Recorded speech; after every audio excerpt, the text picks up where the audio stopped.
El día que mi esposo encontró un sujetador que no era mío en el maletero de nuestro coche familiar, supe que ya no había vuelta atrás. Era rojo, con encaje negro. Talla 85C.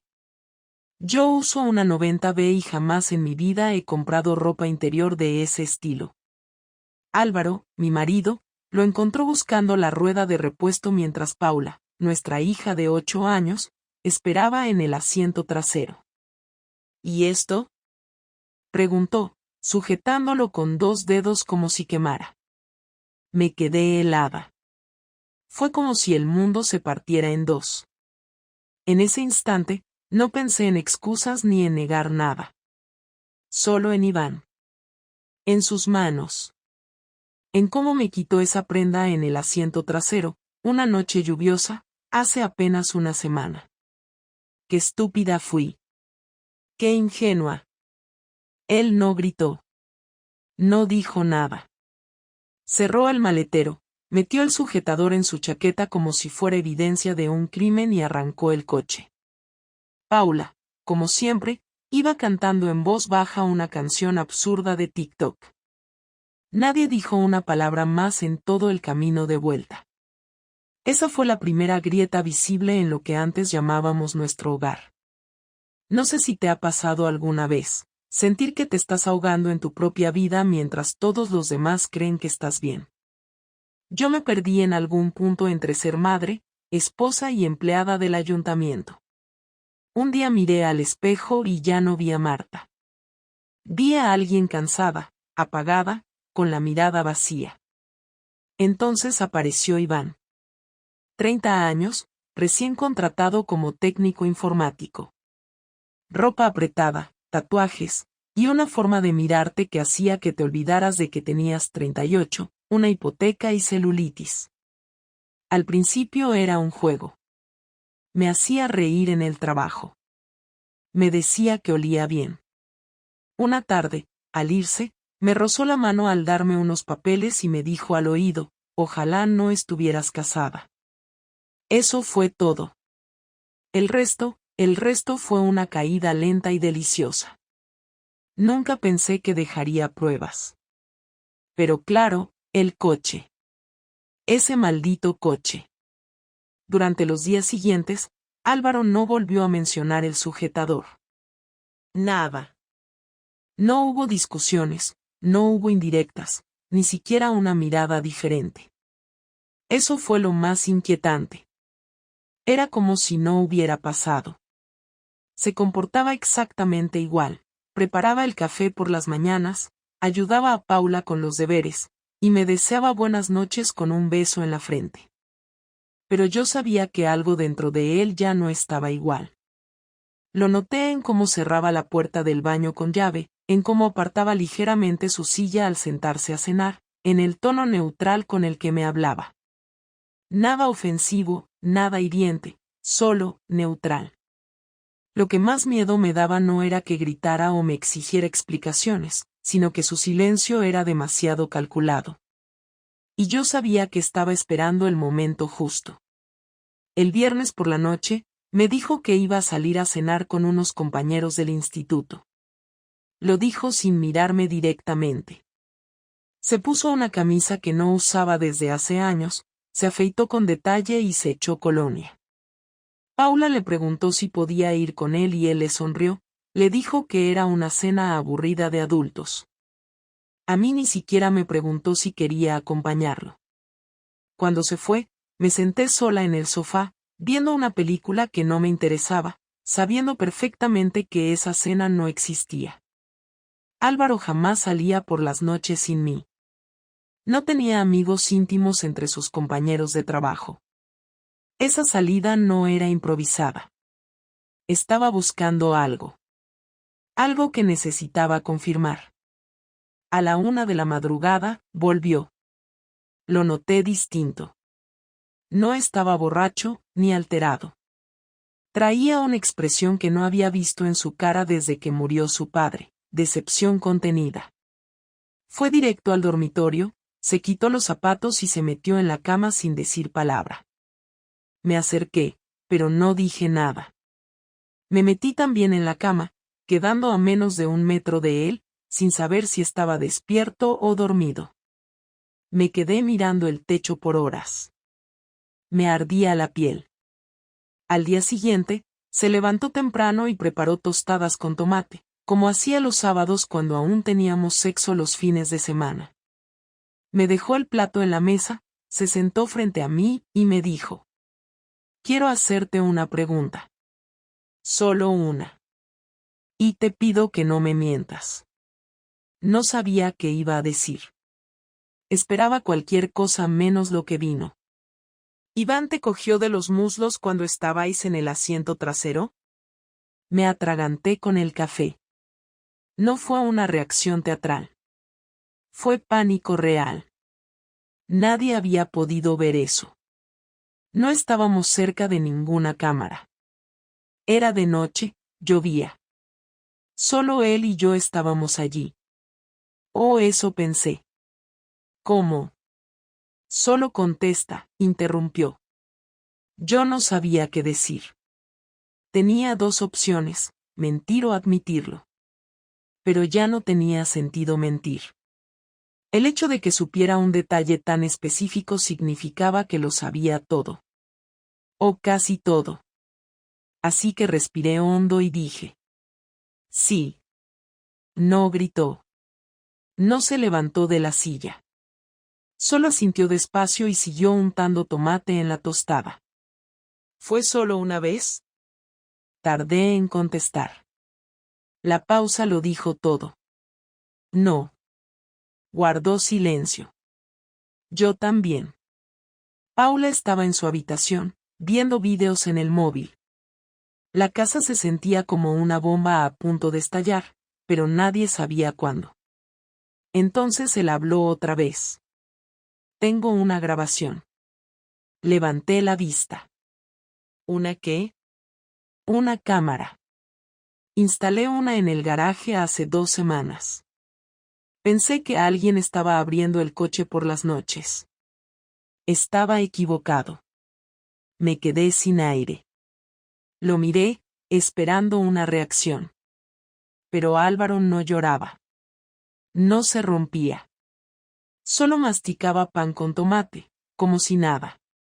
No la he visto completa. Solo el principio. Eso me bastó. Me incorporé un poco. Ya no sabía cómo sentarme, cómo mirar. Me ardía la cara, las manos, los oídos. Todo. Él terminó de desayunar, se levantó y lavó su plato. Yo ni siquiera toqué la tostada. «¿Qué vas a hacer?», pregunté finalmente, sin poder soportar más el silencio. «No lo sé todavía». Fue la respuesta más honesta que me podía dar. Y la más aterradora. Ese día no dijo más. Sacó a Paula al parque, comieron fuera, y volvieron al atardecer. A mí no me dirigió la palabra en todo el día. A la noche, dormimos en la misma cama, pero cada uno en su orilla. No dormí en absoluto. Sabía que se avecinaba algo grande. No sabía si era el fin, una explosión, una venganza o una salida. Pero Álvaro ya no era el mismo, y yo, desde luego, tampoco. A la mañana siguiente, me desperté con el sonido de Álvaro revolviendo cosas en el armario. No era su estilo hacerlo con brusquedad, pero hoy lo hacía con movimientos tensos, directos.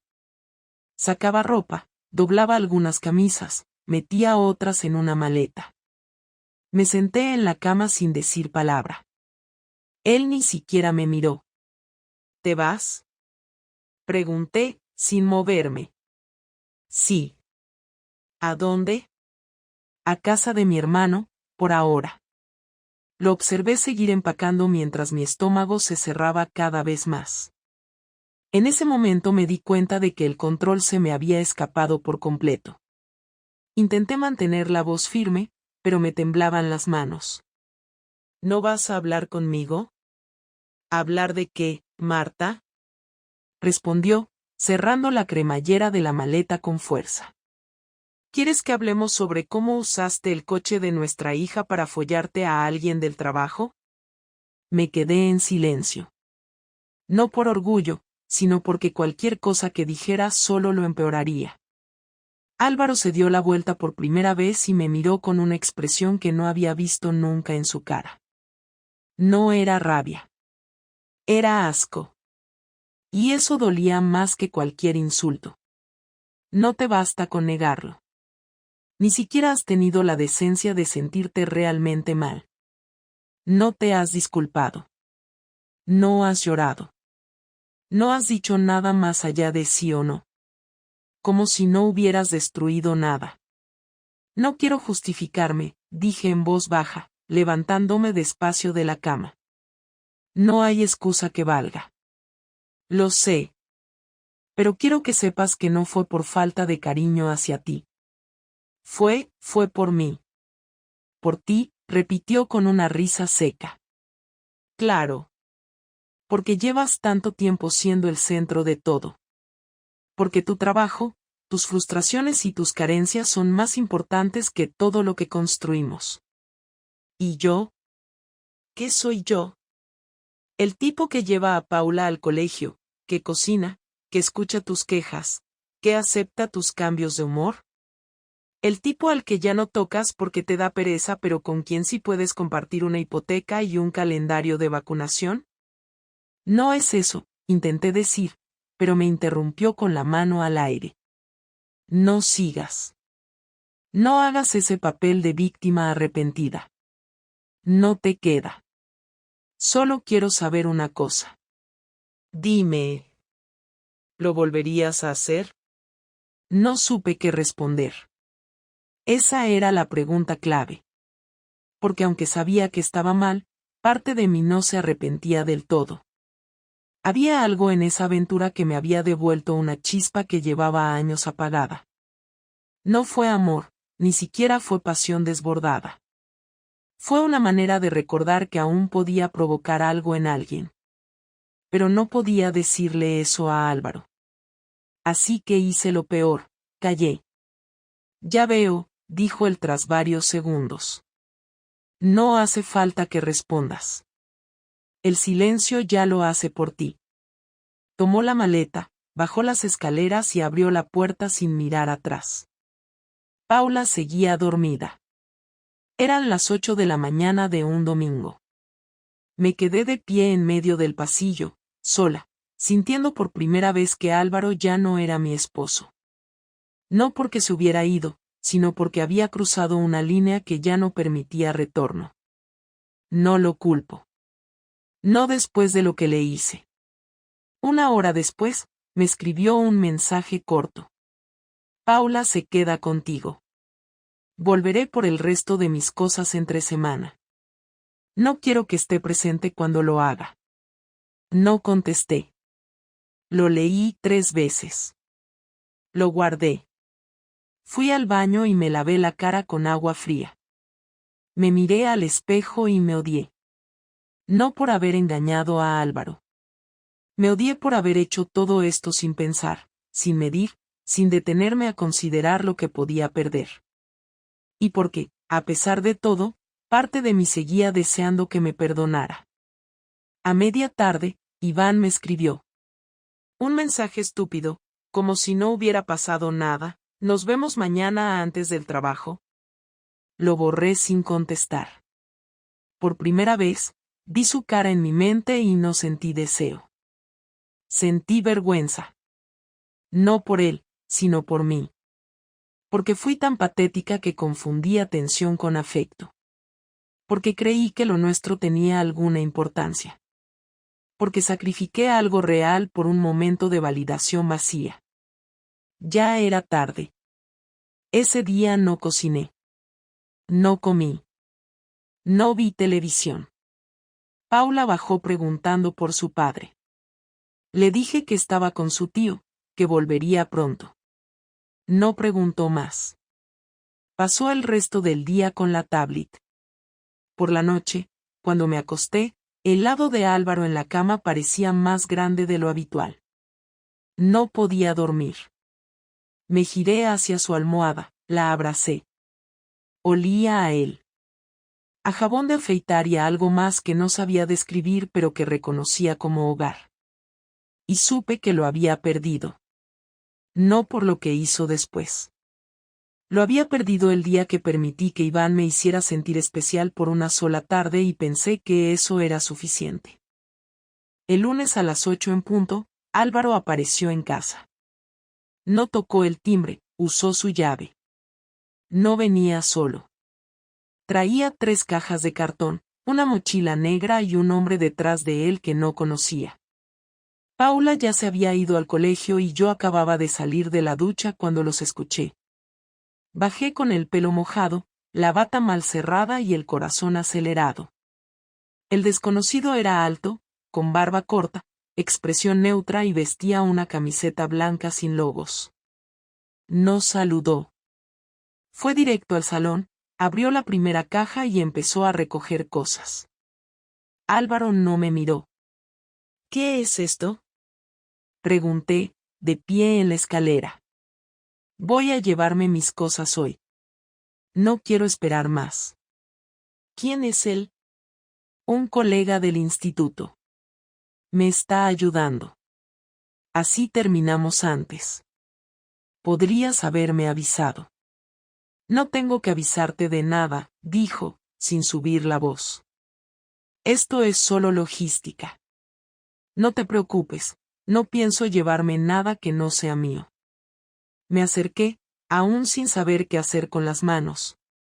Vi cómo el tal colega metía libros, un reloj, papeles y un par de carpetas en la segunda caja. Álvaro se dirigió a la estantería de madera donde guardábamos los álbumes de fotos. Sacó solo uno. El de nuestro primer viaje juntos a Sevilla. Lo metió en su mochila. Eso es de los dos, le dije. No quiero discutir por un álbum. Puedes quedarte el resto. Fui a la cocina para respirar un poco. Preparé café sin tener ganas de beberlo. Mientras lo hacía, noté que había dejado un sobrecerrado encima de la mesa del comedor. Mi nombre estaba escrito a mano. Lo tomé con cuidado, lo abrí y leí. Eran copias impresas de correos electrónicos. Todos entre Iván y yo. No solo los recientes. También los antiguos, los primeros, los de cuando apenas bromeábamos con frases ambiguas. También estaban los mensajes de WhatsApp. Muchos de ellos ya ni los recordaba. Álvaro los tenía todos.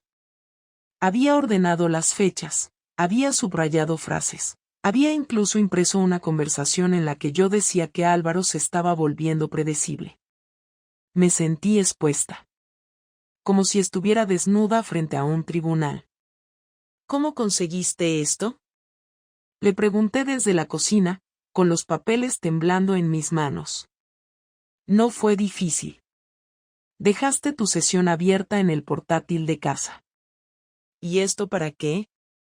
¿Para guardarlo como recuerdo? Para entregarlo. Ya lo hice.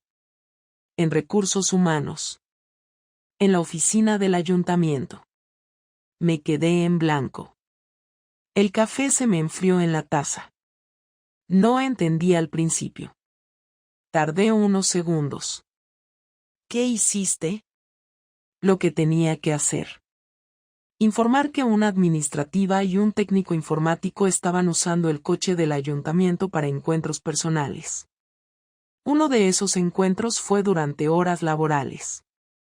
Hay cámaras en el aparcamiento del edificio.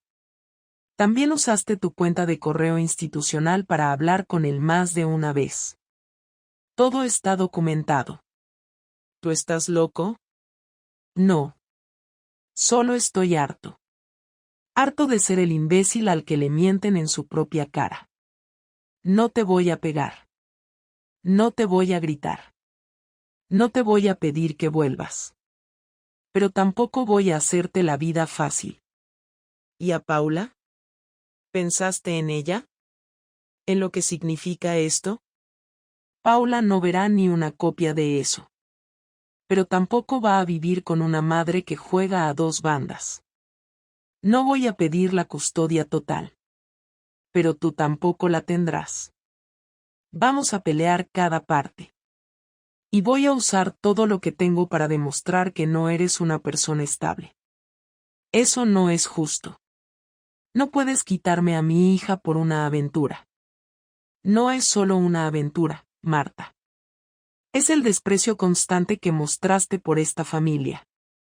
Lo que hiciste fue una elección. Ahora enfréntate a las consecuencias. Volví al salón. El colega cerraba la última caja. Álvaro la cargó sin esfuerzo. Iba hacia la puerta cuando me giré, furiosa. ¿Y tú? ¿Eres perfecto? ¿Nunca te equivocaste? ¿Nunca pensaste en otra mujer? Se detuvo, con la caja en brazos. Me miró por primera vez en toda la mañana. Sí. Pero la diferencia es que no lo hice. Porque aún te respetaba. Salió. El otro hombre lo siguió. Cerraron la puerta con suavidad. Yo me quedé de pie frente al sobre vacío, los papeles regados por la mesa, el álbum de fotos con un hueco evidente, y una sensación en el pecho que no tenía nombre. La maldita palabra que me vino a la cabeza fue venganza, pero lo cierto es que era justicia. Una semana después de que se llevara sus cosas, Álvaro me pidió que nos viéramos. Fue él quien propuso el lugar, una cafetería en el centro, un sitio donde nadie nos conocía. Acepté sin hacer preguntas. Era un sábado por la tarde, Paula estaba con su prima en casa de mi cuñada y yo llegué puntual, nerviosa, con la boca seca y las manos frías. Él ya estaba ahí, sentado, sin café, sin móvil, sin ningún gesto que indicara incomodidad. Me acerqué, me senté frente a él y esperé. No me saludó con un beso, ni siquiera con un hola. Solo empezó a hablar, como si no hubieran pasado días desde la última vez. Quiero que dejemos las cosas claras.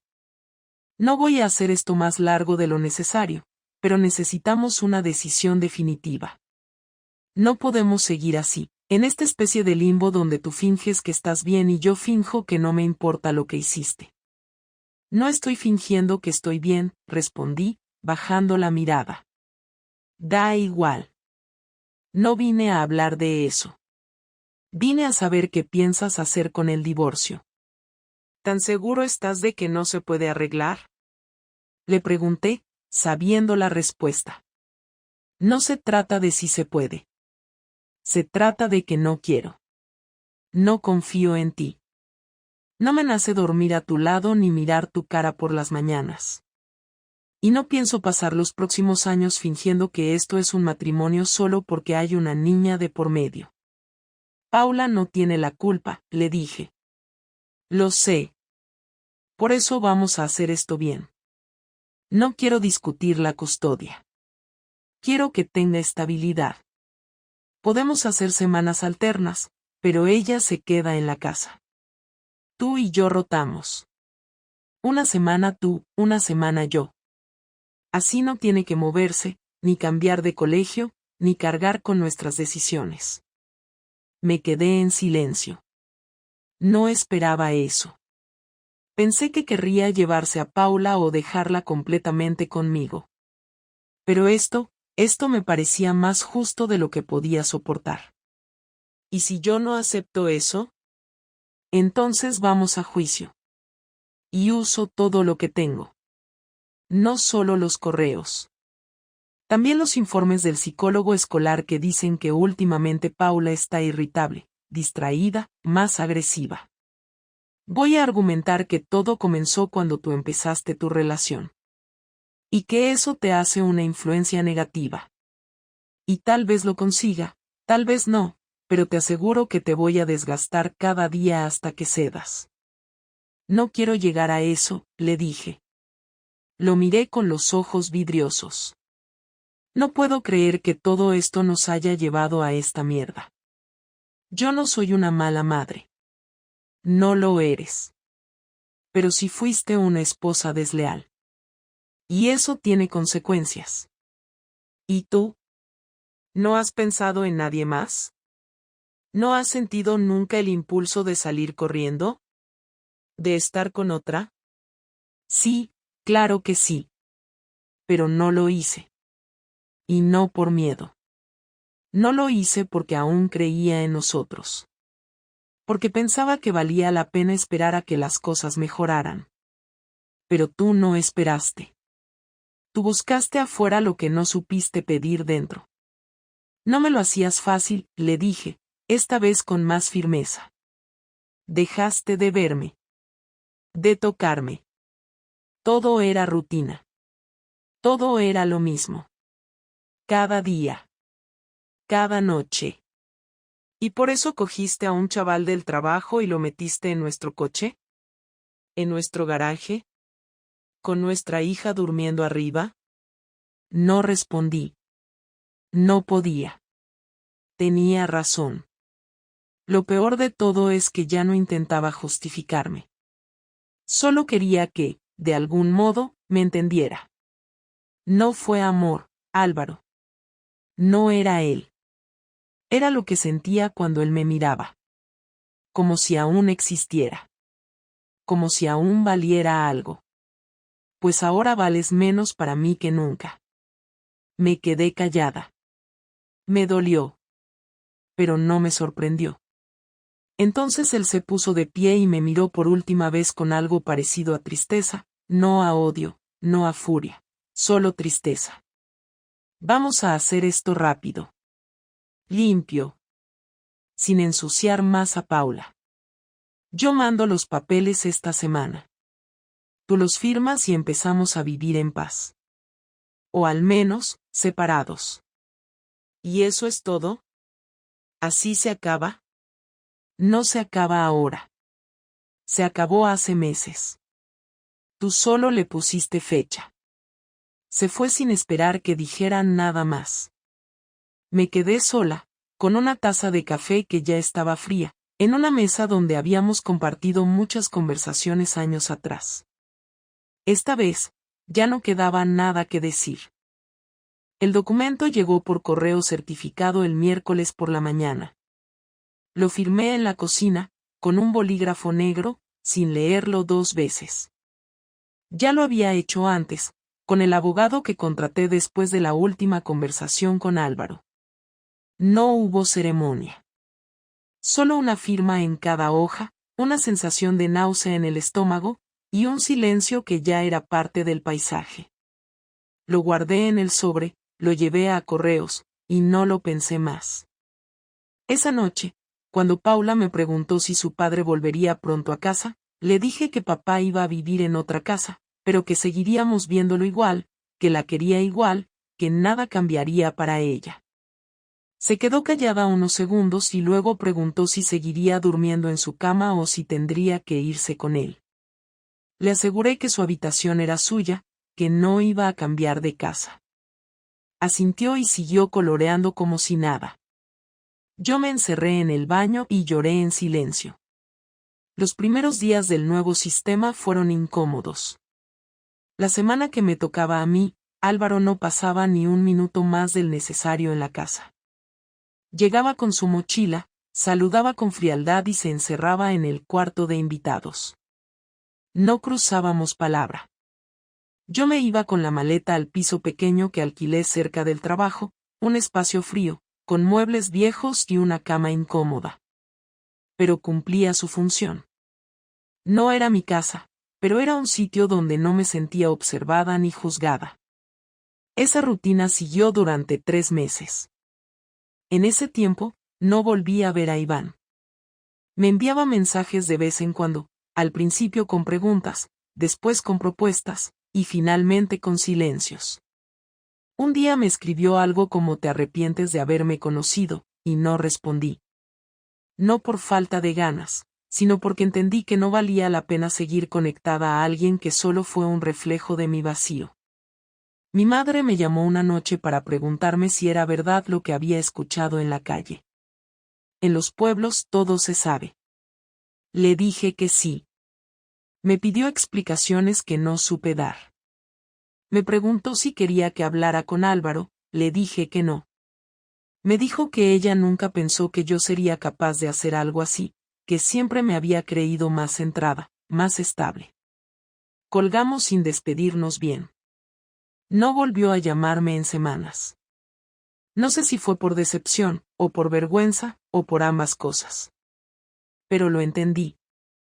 En el trabajo todo se mantuvo en silencio. No hubo represalias formales. Iván fue reubicado en otro departamento y yo recibí una advertencia escrita que quedó en mi expediente. Nadie me preguntó nada directamente, pero las miradas eran constantes. Perdí esa sensación de familiaridad con el entorno. Ya no me sentía cómoda en los pasillos ni en las pausas para el café. Así que pedí un traslado y me lo aprobaron. Ahora trabajo en un archivo en una oficina que no tiene ventanas, donde la mayoría de la jornada la paso sola. Es un castigo que me autoimpuse y que acepto. Álvaro y yo no hemos vuelto a hablar más allá de lo esencial. Paula, sin embargo, se ha adaptado mejor de lo que imaginaba. Es resiliente. Tiene una madurez que no sé de dónde saca. A veces me abraza sin razón y me dice que todo va a estar bien. Yo asiento, le sonrío, pero sé que esas palabras me las estoy diciendo a mí misma a través de su voz. No sé si algún día podré explicarle con claridad lo que pasó. Tal vez cuando sea adulta, si me lo pregunta directamente, le cuente la verdad sin adornos. Por ahora, solo intento ser una madre que no le falle más. He aprendido muchas cosas, pero no me atrevo a decir que soy otra persona. No hay redención, ni epifanía. Solo hechos. Yo tomé decisiones. Álvaro también. Lo que más me duele no es haber perdido el matrimonio. Es haber perdido a alguien que, durante años, me acompañó incluso en los momentos más aburridos, más simples, y que ahora ni siquiera puede sostenerme la mirada sin apretar la mandíbula. No me odia. Pero tampoco me respeta. Y eso, al final, es más definitivo. No busco volver con él. No quiero reconstruir algo que se vino abajo por completo. Pero sí me gustaría que, con el tiempo, podamos hablar sin esa capa de hielo entre nosotros. No por nostalgia, sino por respeto. Porque compartimos una hija, una historia, y un silencio que aún duele. Sé que pasará mucho tiempo antes de que eso sea posible. Si es que llega a hacerlo. Hoy he decidido dejar de contar esto. No porque haya terminado, sino porque ya no me aporta seguir dándole vueltas. No hay más que decir. Solo seguir. Me levantaré mañana, prepararé el desayuno, llevaré a Paula al colegio, y volveré a mi nueva rutina. A lo mejor un día me perdono. A lo mejor no. Pero eso ya no depende de nadie más que de mí.